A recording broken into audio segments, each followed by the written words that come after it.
Za kukuruzne pahuljice bit će vam potrebni sledeći sastojci. Biljni protein koji se nalazi u sastojcima upotpunit će ukus i nutritivni sastav. Ovu kašu najčešće jedem nakon treninga.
Ovsena kaša odličan je način da započnete jutro.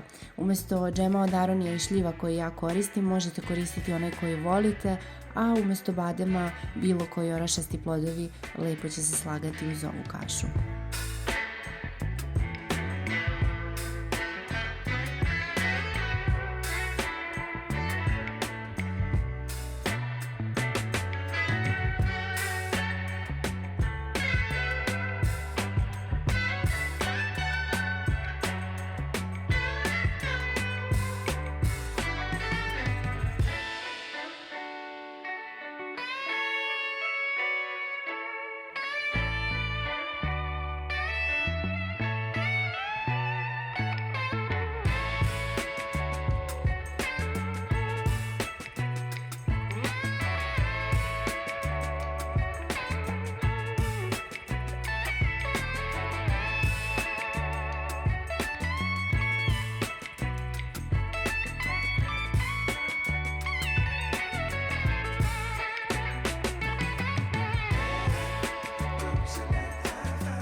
Za sve ljubitelje sutlijaša, evo recept kako da ga spremite za svega par minuta i da ne provedete pola sata pored čvoreta.